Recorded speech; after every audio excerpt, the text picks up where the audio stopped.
Bienvenue dans ce 61e numéro de Terre de l'Aube. Aujourd'hui, grâce à cette émission réalisée toujours en partenariat avec la Chambre d'agriculture, nous vous proposons d'en savoir davantage sur l'un des produits les plus savoureux de l'Aube. Je veux parler du champagne. Comment les vignerons garantissent un niveau de qualité homogène? Comment satisfaire les attentes des consommateurs? Réponse, grâce à la qualité. Étape par étape, nous allons décrire ce qui permet de garantir la qualité du champagne auprès des consommateurs. De belles surprises en perspective, sommaire. Champagne et qualité vont de pair. Cette réputation est-elle justifiée? Aujourd'hui, Terre de l'Aube permet de découvrir les actions menées afin de garantir la qualité du vin de Champagne. Première étape, un cahier des charges précis. En passant par le choix des cépages, la mode de conduite, c'est-à-dire la taille, le palissage. Mais pourquoi seul le terroir de Champagne permet d'obtenir ces saveurs? Explication avec des spécialistes. Quand vous implantez le pinot ou le chardonnay dans le Midi, la maturation s'effectue beaucoup plus rapidement et donc on a des produits qui sont moins fins. Au-delà du goût, les consommateurs sont de plus en plus regardants sur les qualités environnementales des produits. Quelles sont les actions menées par les vignerons? On va commencer à agir sur la protection du vignoble dès la plantation, dès la fertilisation. On choisit tel type d'engrais. Plus on va mettre d'engrais, bêtement, plus il y aura certains types de maladies. La qualité, cela se cultive à tout moment. Démonstration durant la période des vendanges. Donc nos vendangeurs, on leur demande de retourner le raisin, soit vraiment de l'ausculter avant de le mettre dans le panier. Le champagne, un produit de qualité, pourquoi et surtout comment? Réponse avec nos invités. Pour en parler, trois invités qui sont en pleine vendange, mais qui ont décidé quand même de venir sur le plateau de Terre de l'Aube pour évoquer évidemment cette thématique de Terre de l'Aube. Tout d'abord, Silver Massin, vous êtes vigneron à Ville-sur-Ars et administrateur du syndicat général des vignerons de Champagne. Bonjour. Bienvenue à vous. À vos côtés, Denis Velu. Alors, il est multicarte, Denis Velu. Il est à la fois administrateur du syndicat général des vignerons, membre de la Chambre d'agriculture, président du vignoble expérimental et vigneron, et ça je crois que c'est le plus important pour vous. Bonsoir à vous. Bonsoir à tous. Et enfin Vincent Martin, président du GDV, le groupement de développement viticole. Bonsoir. Bonsoir. Christian, on va entrer dans le vif du sujet. Les viticulteurs, ils sont nombreux, ils sont même parfois sur 2 départements. On va parler de l'Aube évidemment ce soir. Comment font-ils, ces viticulteurs, pour assurer la qualité du champagne sur un territoire aussi vaste? Alors j'aime bien votre idée de étape par étape. Alors la première étape, c'est peut-être tout simplement grâce à des règles communes. Ça paraît très simple, et pourtant, au même titre que le fromage de Chaours, qu'on connaît bien ici, ou bien encore des figues de Soliès, le champagne fait partie des appellations d'origine contrôlée, les fameuses AOC. Ah, AOC, oui, c'est un mot qu'on connaît bien quand on fait. Ouais, qu'on aime bien, la nourriture. Le terroir, c'est pas mal. Alors qui gère cela? C'est l'INAO, encore non, l'Institut national de l'origine et de la qualité. Alors l'antenne régionale se trouve à Épernay. Prenons la route pour aller à Épernay et justement répondre à votre première question. Première étape pour avoir dans la qualité des normes communes.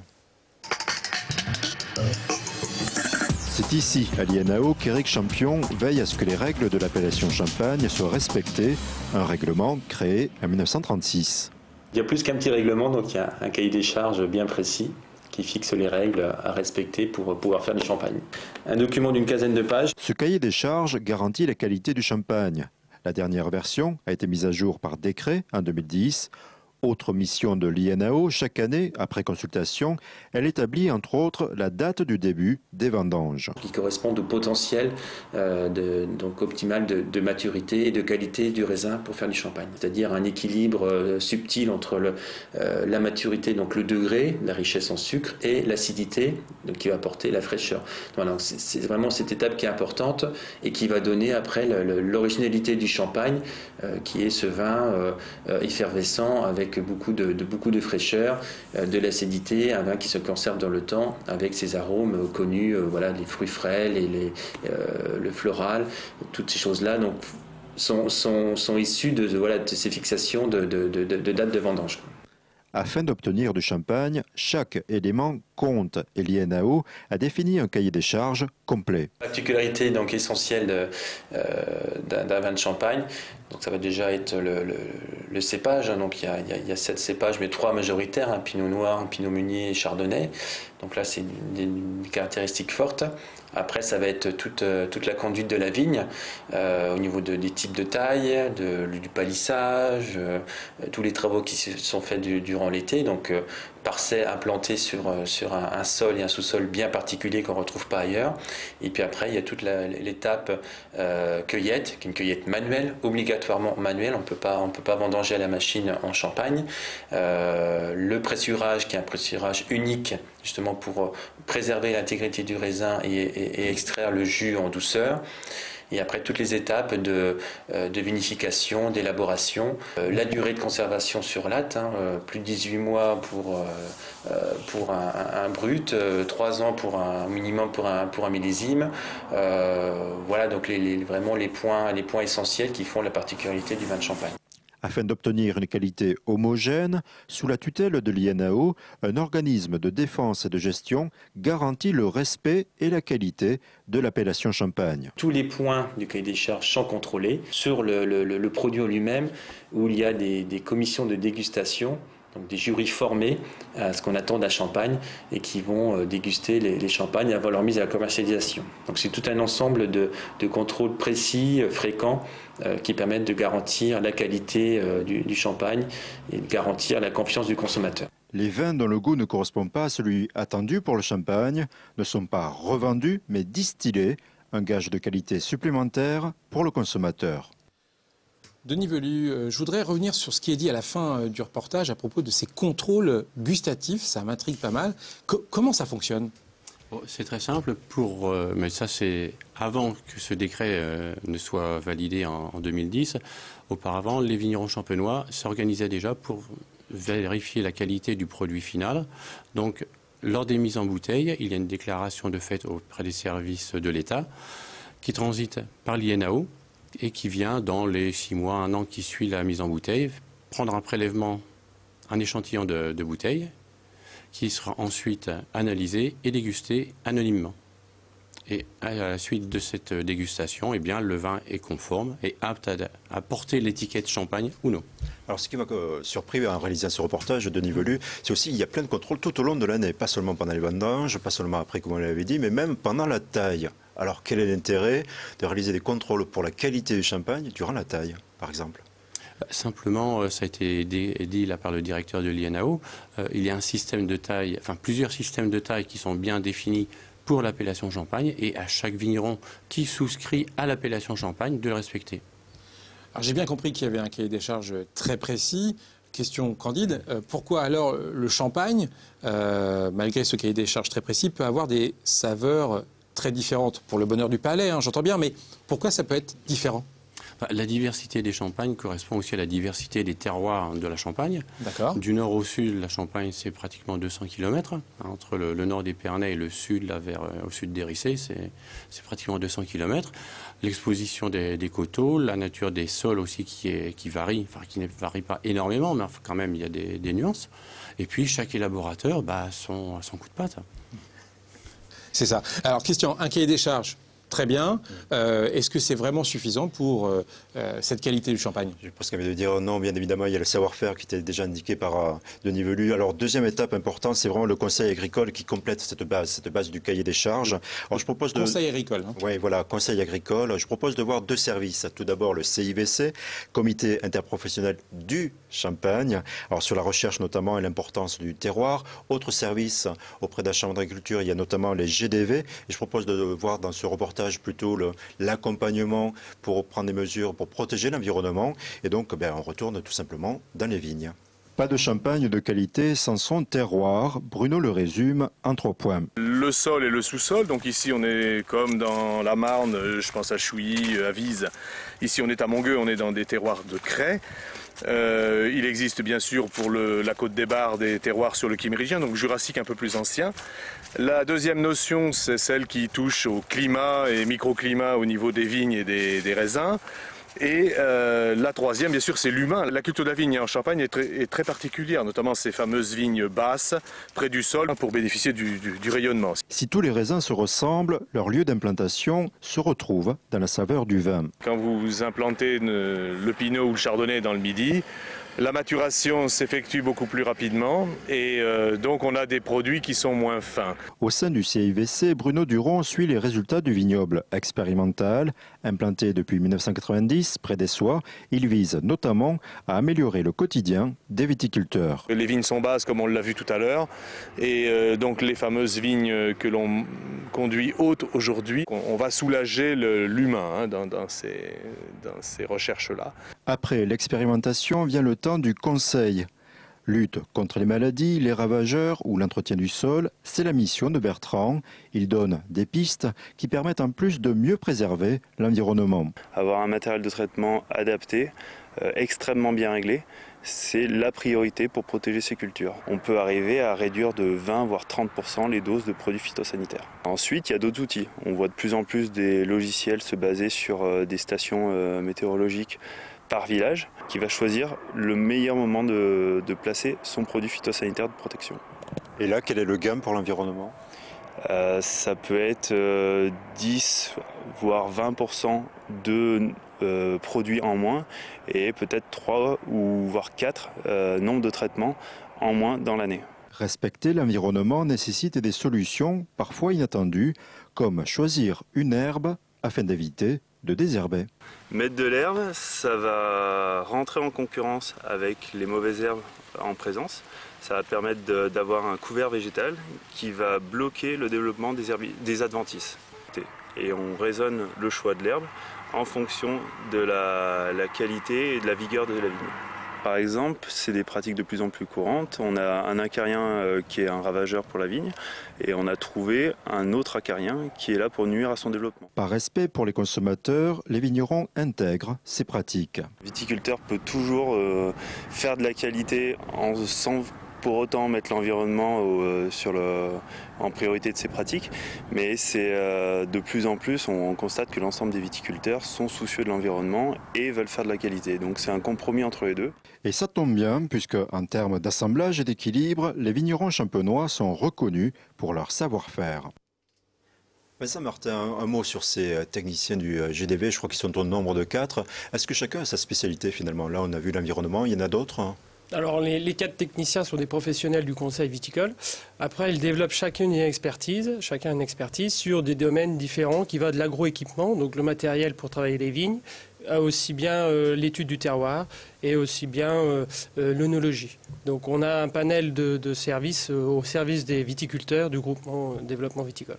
Alors ce que je constate aussi, Vincent Martin, c'est que souvent il y a des rencontres entre les vignerons, on se dit ils ont chacun leur savoir-faire.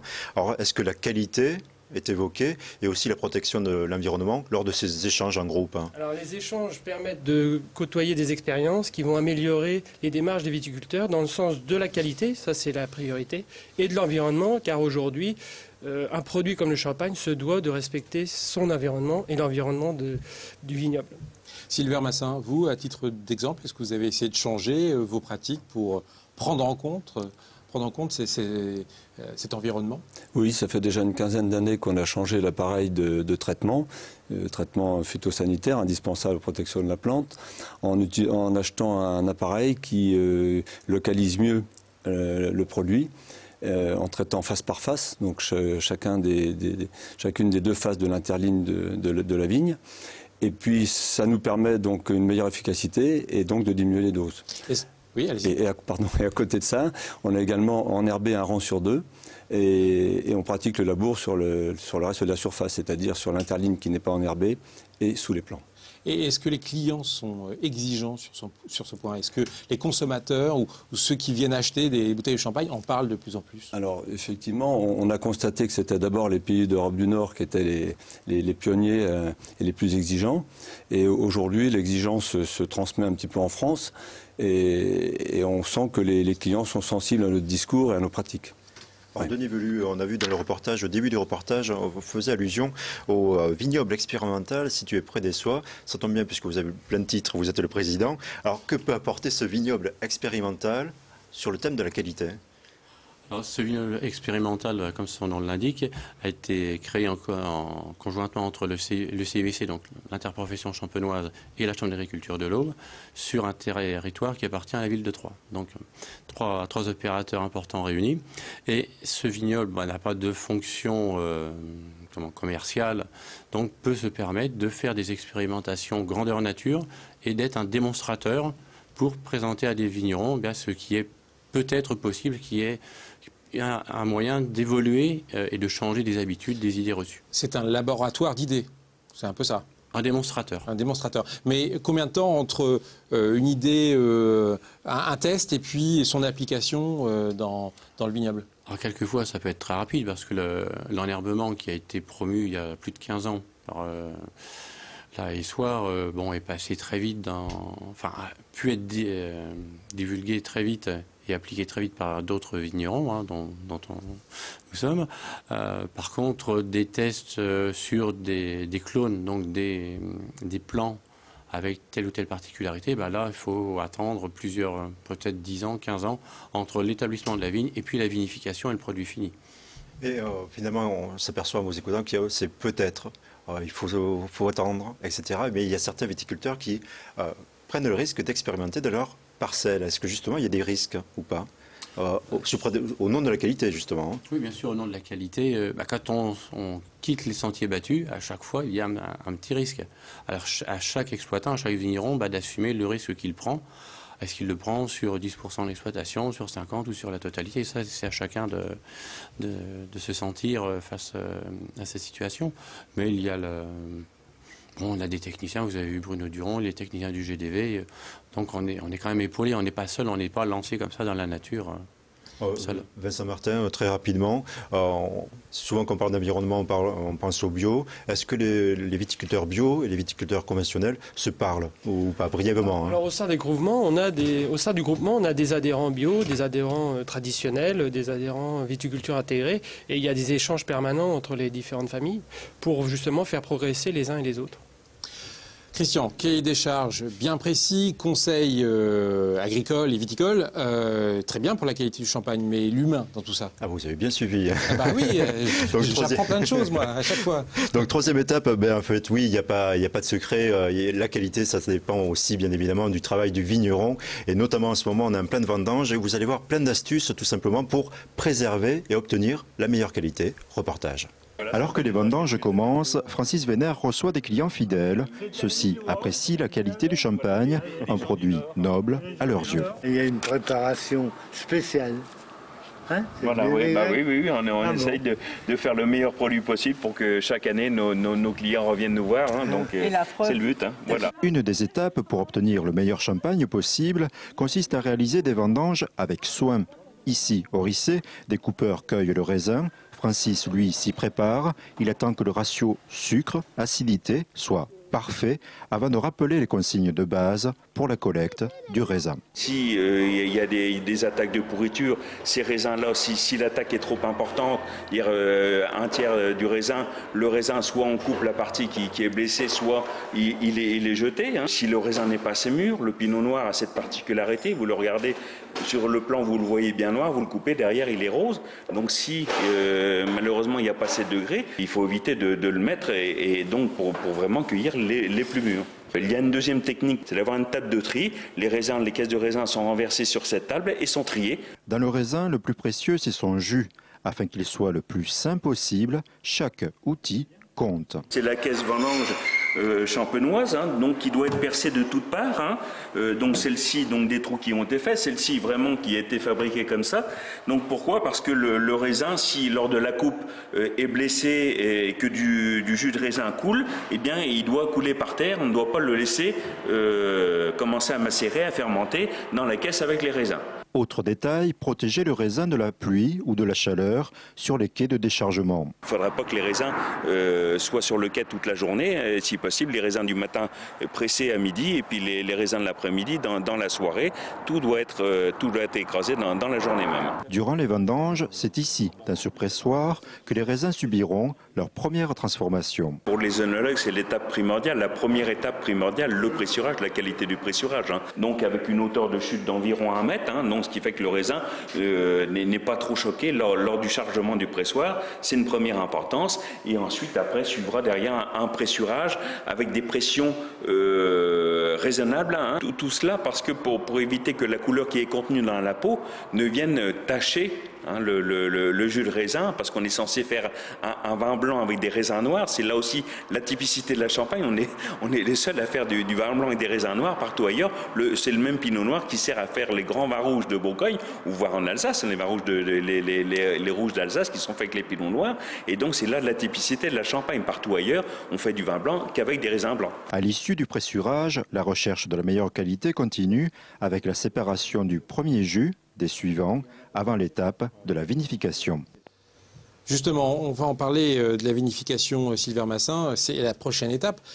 Pour le champagne, j'entends souvent parler d'assemblage. Ça veut dire quoi, l'assemblage? Alors, je voulais aussi préciser que la vinification, en fait, démarre déjà à la vendange, au pressurage, puisque c'est là où on va séparer les différentes fractions des jus de raisin. Ensuite, on va séparer les différentes vignes, les différents terroirs, les différents cépages. Et donc les assemblages vont consister ensuite à réunir ces différents vins qu'on aura obtenus, avoir donc une palette aromatique la plus large possible.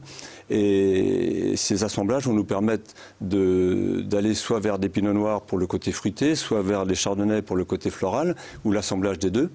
Et puis, soit faire des millésimes, comme c'était expliqué tout à l'heure, avec le vin d'une seule année, ou alors faire des assemblages comme on appelle, de brut sans année, où on assemble les vins de la dernière récolte avec des vins de réserve qui peuvent être avoir 2 ans, 3 ans ou 4 ans ou plus. Et à quoi ça ressemble? Souvent, entre professionnels, vous parlez de vin tranquille. Là aussi, ça mérite une définition. C'est à quelle étape? Et finalement, vous êtes avec peut-être des œnologues, vous prenez un verre, vous mélangez... Comme des chimistes. Voilà.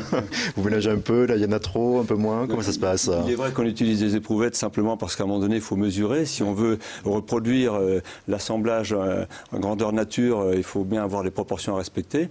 Et on sait que quelquefois, l'apport de 3, 4, 5% d'un vin vieux ou d'un vin de réserve ou même d'un vin de l'année peut changer la caractéristique de l'assemblage. Donc ça devient pratiquement scientifique, là. C'est des dosages un peu particuliers. Alors c'est scientifique simplement parce qu'on va gérer exactement la quantité de chaque vin, mais c'est plutôt la dégustation et le nez qui va guider. Ouais. Et en général, c'est un travail qui se fait avec l'œnologue qui suit les vins. Et puis surtout toute la famille du vigneron. Denis Velu, toujours pour compléter ce travail de compréhension, comment ça se passe? Pourquoi c'est pas commercialisé immédiatement après la vendange, le vin de Champagne en particulier? Pourquoi il y a toujours ce délai, on l'a vu tout à l'heure, de plusieurs mois? Alors ce délai de plusieurs mois fait partie du process naturel déjà d'élaboration, puisqu'il y a une prise de mousse, donc une seconde fermentation après. Donc il faut quand même laisser le temps au vin de se faire. Et puis l'évolution du vin se fait en Champagne en bouteille et non pas en cuve ou en barrique comme dans d'autres régions. Et on sait, les anciens et puis l'expérience a fait qu'il fallait au minimum 15 mois de bouteille pour obtenir un champagne de qualité. Et puis chaque élaborateur peut aussi aller plus loin dans le temps, proposer des cuvées à 3 ans, 5 ans, 10 ans, voire plus. Vincent Martin, autre question de vocabulaire. C'est quoi un champagne millésimé? J'en ai bu, et avec modération, et c'est très très bon, je dois l'avouer. C'est fabuleux, mais ça veut dire quoi? Alors un champagne millésimé, c'est un champagne issu d'une seule année. Alors c'est un assemblage de cépages, de parcelles, mais issus de la même année de vendange. C'est exceptionnel, c'est là où l'arôme ressort de manière magnifique. C'est parce que l'année est vraiment exceptionnelle dans tous les équilibres des jus de raisin qu'on qualifie en Champagne ce vin de millésime. Et Denis Velu, vous venez de terminer vos vendanges aujourd'hui. La qualité pour cette année, comment ça se présente? La qualité, pour le moment, est sous les meilleurs auspices, puisque chacun constate que depuis 6 semaines, nous avons un temps merveilleux. Donc là, pour le moment, tout est bien dans les cuves pour le moment. Donc maintenant, c'est au vigneron de bien travailler dans sa cuverie et d'élaborer justement le millésime 2012. Sans trop de fatigue. Ah non. La nature nous a un peu chahuté cette année. On va dire, le dernier mois est quand même beaucoup plus apaisant pour nous, puisque personne n'aurait risqué un pronostic de cette qualité pour une qualité pareille il y a encore 6 semaines. Mais il y a quand même un travail énorme à assumer. C'est plus facile quand on a un raisin de qualité, c'est vrai. eh bien, on va vous souhaiter de bonnes fins de vendange. Merci à vous trois d'avoir évoqué ce champagne et la qualité de ce champagne qu'on apprécie tous, évidemment, quand on est au bois et peut-être même partout dans le monde. Merci à tous d'avoir regardé cette émission de Terre de l'Aube. Je vous donne rendez-vous le mois prochain avec Christian pour un nouveau numéro. Au revoir.